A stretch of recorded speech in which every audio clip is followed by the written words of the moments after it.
Hi guys. So the Irish Taoiseach or Prime Minister spoke to Euronews about his assessment of the current situation with Brexit. We're getting close to the end of the transition period, obviously, and there's a likelihood of a no-deal Brexit. Now he seems quite positive, somewhat positive of some sort of deal. Let's hear what he had to say.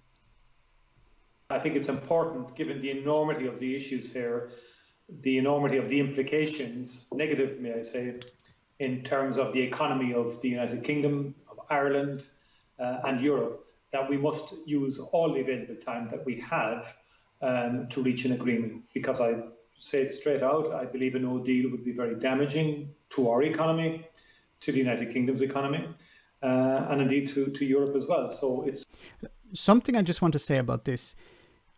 The Brexiteers seem to think that because a no deal would be so damaging to the Irish economy, that the Irish government have some sort of leverage over the EU or are able to put pressure on the EU to concede on a number of areas to avoid the damage of a no deal Brexit for the Irish economy. Now, this doesn't make a lot of sense because the EU have said, and there are mechanisms to compensate Ireland in the case of a no deal Brexit. Yes, a no-deal Brexit is extremely damaging to the Irish economy, but also Brexit is extremely damaging to the Irish economy. There is no win-win situation here for the Irish state. They're going to lose. They're going to be damaged. Now, aside from this, I find it quite morbidly interesting that Brexiteers seem to think this is something positive. They seem to be quite happy that the Irish people are going to suffer because of Brexit. In a sense, I see it in the comment section on this channel. I see it on the comment section on Brexiteer channel, how they're really happy that the Irish people, the Irish state, is going to suffer because of Brexit. Now, the Irish people didn't vote for Brexit. The Irish state didn't want Brexit, but they're happy that the Irish people are going to suffer. Now, I'm not happy with the British people suffering because of Brexit. That's one of the reasons I'm against it.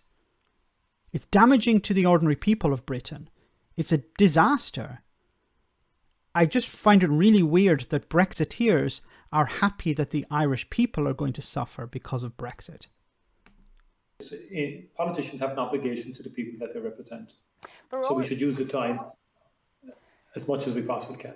We're already at that point where, it won't be possible for each member state to perhaps ratify the deal, for the Parliament to have its say on the deal.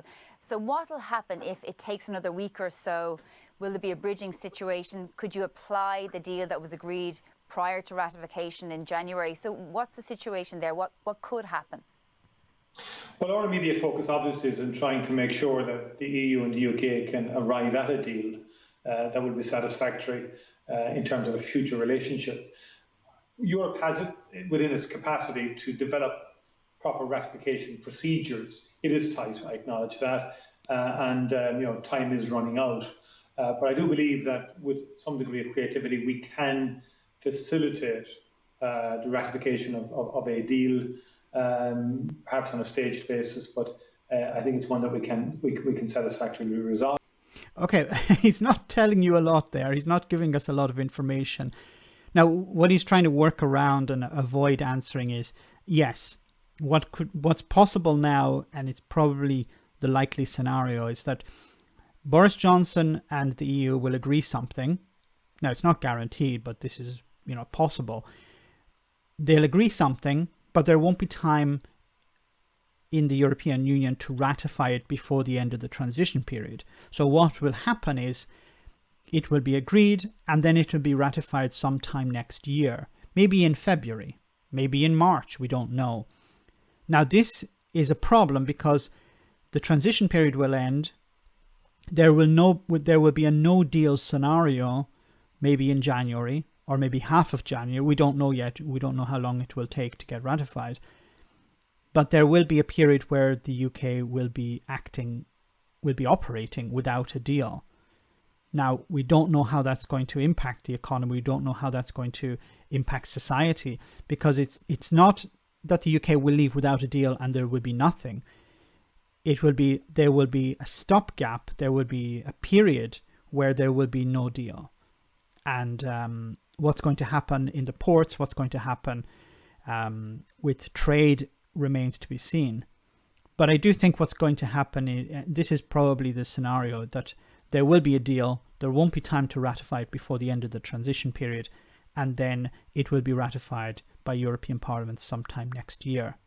As soon as possible, we hope. Once we actually get a deal in place. So the outstanding issues remain, of course, fisheries, where there's been very little progress since March, really, on this issue, and of course, level playing field, state subsidies and governance. Can you tell us a little bit about where they are at this stage and what's so outstanding that they haven't been able to, bridge the gap?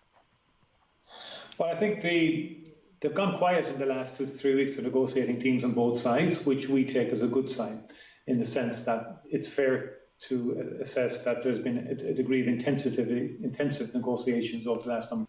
He should know. He would be privy to the negotiations. So if he's saying that it's positive, that it's quiet and it's a good sign, then I would assume, and he could be lying to us, but I would assume that this is something positive. I still stand by the position that I think Boris Johnson will get some sort of deal. But the problem is the ratification. It may not be ratified in time. Weeks. Fisheries, the sides were very far apart. And it seems to me that a move has to be made to try and deal with the issue over the coming week. On level playing field, I think we do all realise the fears on both sides in terms of one getting an advantage over the other in relation to the application of state aids and so forth. But I do believe there is a landing zone on the level playing field. That then leads into a dispute resolution mechanism that would enable both sides to react if one was undermining the agreement and in breach of the agreement. Just moving on. Okay, so now they start talking about something else. But I think it's important to remember that Boris Johnson may agree to something, but fishing, the level playing field, they may remain outside that agreement for the time being. And I've said before that once, even if there is a no-deal Brexit, the negotiations don't end. The negotiations will continue, perhaps for years, and they will continue beyond Boris Johnson's time as Prime Minister. Whoever replaces him will still be negotiating parts of a trade deal with the European Union. There are many different areas that they have to discuss, and this is going to go on for a long time. Brexiteers seem to think that there's a cut-off period and that's it, the relationship with the European Union ends. That's not the case. The European Union is massively important when it comes to trade and security and all other social issues as well. Environmental regulations, environmental initiatives, energy, as I said, security. All of these are very important. These aren't part of the negotiations that have taken place.